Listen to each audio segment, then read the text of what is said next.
You're listening to the Artist King podcast. This is DTM of DeltaTangoMike.com, and this is the Artist King podcast, episode 61. In this special edition of the Artist King podcast, we feature hands-on advice on the business of art by world-renowned artist and art beats and lyrics curator, Dubelyoo. Dubelyoo's art business experience stretches across 20 years of art projects for Nike, Apple, Sprite, Converse, Pepsi, and Jack Daniels. This is part 3 of the artist sponsorship talk Dubelyoo shared at General Assembly. Needless to say, get ready for some knowledge nuggets to add to your professional art business. For notes on today's podcast, visit thaxton.co and check out Dubelyoo.net and just W on all social medias. Every month, Artist King will be giving away a 1-hour consultation with an art business mentor and a business coach at Azalea Creative in Inman Park. To be eligible, artists must be an Artist King email subscriber. Visit www.artistking.org and subscribe now to get a chance to be one of those artists, plus receive updates on upcoming events, classes, meetups, workshops, and resources available to artists of all levels. Please take a moment to find the Artist King podcast and rate our program on your favorite platform: iTunes, Spreaker.com, Stitcher Radio, and ArtistKingArchive.com. It's important that we hear from you and get your feedback and ideas. Artist King is yours, and we want you to benefit from the information shared here every week. The Artist King podcast is made possible by our generous sponsors: the law offices of Deborah Gonzalez Esquire, VelocityScreenprint.net, RevolveSkate.com, OHub at Giant, SouthSide Sickest, Mex Manny Beats, the Biz Garage, SuperNova South, and also be on the lookout for reduced rates on websites for artists by DenominatorGraphics.com and Lucam.com. Check out artistking.org for details. Now on to part 3 of the artist sponsorship series with W.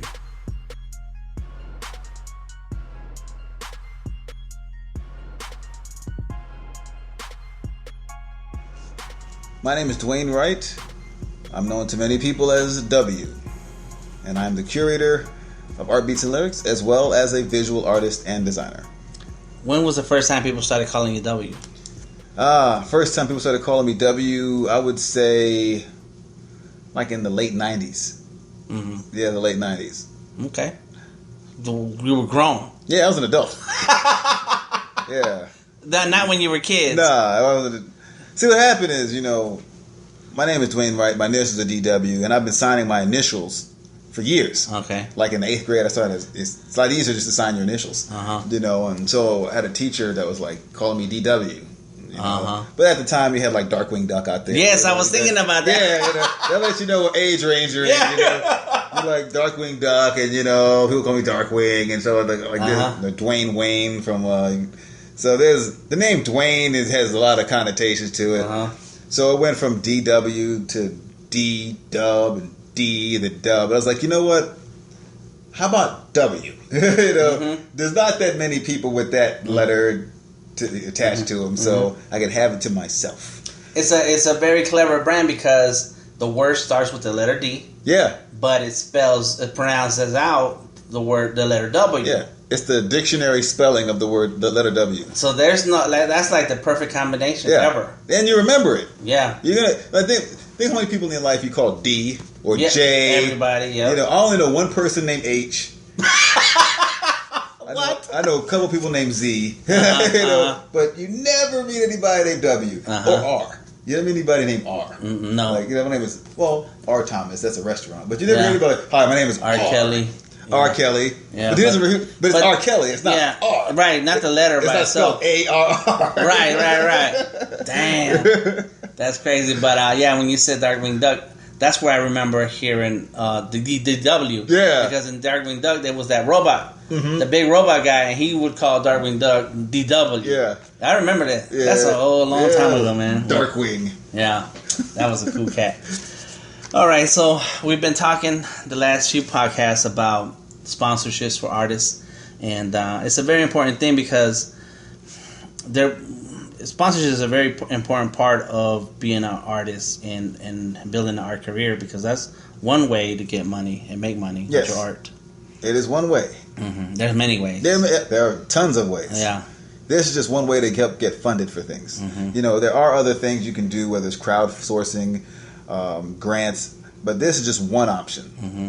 Clients, collectors. Clients, collectors. Yeah. Family members and friends. Yeah. There's a bunch of ways that you can get it, but this is just one option. And no matter which route you go, there's still a part of you that has to think business-wise. There's still one part of you that has to think, how do I communicate my message? How do I communicate what I'm trying to do? Mm-hmm. And I think that's the part we're going to get into right now. All right. So what are some of the things that artists need to do to when they start thinking about sponsorships?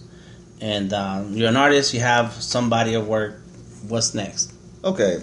One of the first questions you got to ask yourself is, what are you trying to do?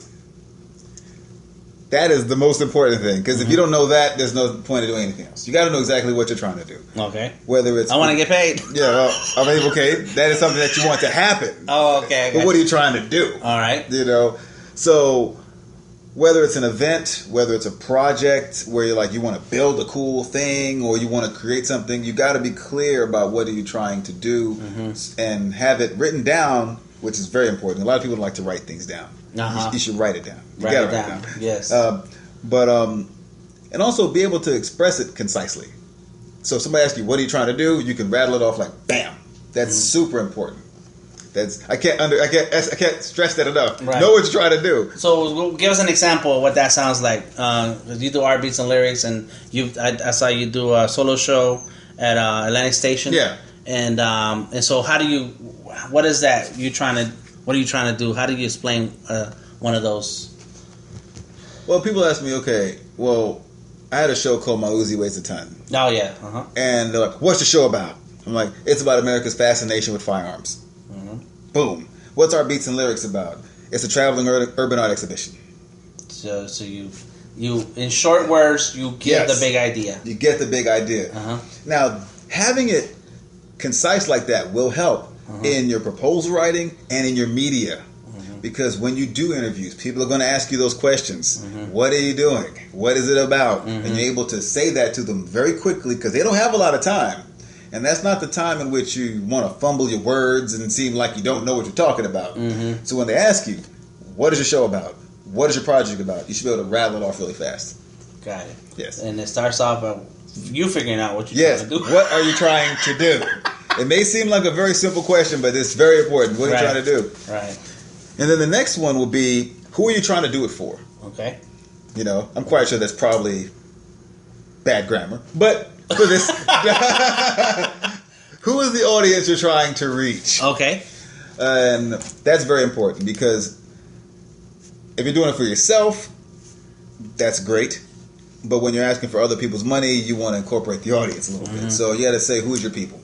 Who are the people you're reaching? Who are your followers? Who is your audience? What about them? Like, what do they do? What are they interested in? You got to know them. So how do you define those humans? Yes, you want to or is it mostly male or female? Is it what age are these people? And those things matter. They do matter because different brands have different audiences they're reaching. Oh, so you need to know who your audience is, and then that's how you figure out the brand that is going to hit. Yeah. For example, if you have an alcohol sponsor, you can't say, "Well, my audience is from age 8 to 19." Teens. You can't do that. Right. This is an adult product. So you have to be able to know who your audience is. So that you can say, hey, okay, my audience is usually around 25 to 36 or, 24 to 45 or whatever, but you know who your people are. All right. And it could be parents. It could be an event for kids, but their parents can be attracted and want their kids to get involved. Exactly. It may be an event for kids, but technically you're reaching the parents. Right. It's all about how they're the you ones work spending the money. They're the ones spending the money. Right. So, but you have to know that type of stuff, who your audience is. And then next would be, when are you planning on doing it? A time frame. They can't just write a check for a project that may or may not happen sometime in the distant future. I'm thinking about doing this. Yeah, give me some money. They so need I can to think know about it some more. when this is going to happen. Even a general time of year, fall, spring, summer, but they need to know approximately when you're trying to do it. The dates and all that will be hammered out according to venue availability and scheduling, but they need to know around what time. Okay. That's very important as well. And does it have to be like real soon, or can it be something that's going to happen much later? Well, you want to give them some time. If you're trying to put an event, you're going to say it's happening summer. It's summer technically now, so it's a very short window of time. And you want to give enough time in your thing to promote it properly. Then give them a chance to take it up through their corporate ladder. Yes, because that takes time. It takes time. All right. Why are you doing it? Well, that's a good thing. Like, why are you doing it? What's the reason for it? Is there are you doing it just because you like to have events, or are you doing it for a bigger purpose? That helps a lot to connect people to the project. For example, if you're doing an event to help homeless veterans, or a project that focuses on homeless veterans or whatever, that's something that people could be like, okay, I can get behind this. Or whatever the reason for it. You should have a good reason for doing it. To say, I'm just trying to get paid, that's a good thing to have as your motivation, but not necessarily. You want to have a big calling for whatever you're trying to do. I don't know. Sometimes I feel like some of these crowdfunding campaigns, GoFundMe and Indiegogo stuff, is like, I'm trying to start a business, so y'all give me donate some money, help me reach my dream. I'm thinking, so then you look at the campaign and they just collecting money. They're not giving anything in return. I'm thinking, dang it, that's your best idea. Just help me launch this thing. It doesn't say whether there's no guarantee you're going to make it in the business. Yeah. And then at the same time, what do I get back? Yeah. So I think that our sponsors are the same way. Yeah. What's in it for them? You have to look at it from their perspective. If they make this investment in you, what's in it for them? Is it they get exposed to they get their product exposed to an audience that they probably wouldn't reach, or something. They have to have something that's in it for them, and you should look at it from their side. It's easy to look at it from your perspective, like, I just need the money because I want to make this cool thing happen. But try to look at it from their perspective, because then you can anticipate, or you can ask them what they're trying to do, which is the best thing to do. What their goals, and try to work it into your plan. Okay. So how do I determine the brands that are a good match? Once you have all your information, then do some homework. And that's the key word. Research and homework. It sounds like a lot of work. It is a lot of work. It's a lot of work. You got to look up websites. You got to look up what people are doing. And then you can see what they got going on. Okay. And, just a general idea. If your audience is just like you could ask yourself, what are you into? What product do you use? And that'll be a starting point. But if you're trying to expand that, you may want to do a little more homework on the audience you're reaching. So, but that's what I would do. Like, what am I into? What do people like me like? Creative people, we like sneakers. We like, okay, what kind of sneakers?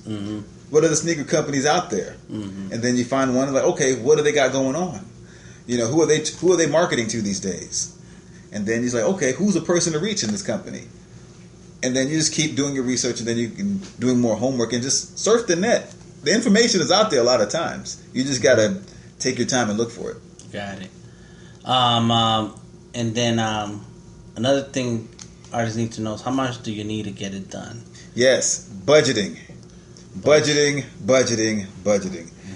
Now, there are some things you just don't know, like as far as how much certain things cost. But if you don't know the answer, you can call a company and just get an approximate, estimate or whatever. An estimate, an approximate amount. So, for example, if you're thinking, okay, I want to do this event, how much is the venue? You can call several venues, and they're like, well, it's $1,000 for a night, $2,000 for a night, $3,000 for a night. Okay, well, if $3,000 is the high and $1,000 is the low, I would say, let's budget $3,500. That should cover anything that happens. Now, it may be less or maybe more, but that's just an idea. And you want to have a little cushion in there to cover anything that you may not think about. You don't want to say, call up a place and be like, well, how much is the venue? $2,000. Okay, $2,000 it is in the budget, because then that may be just, oh, that's not covering this, and that's not covering that. That's just what it's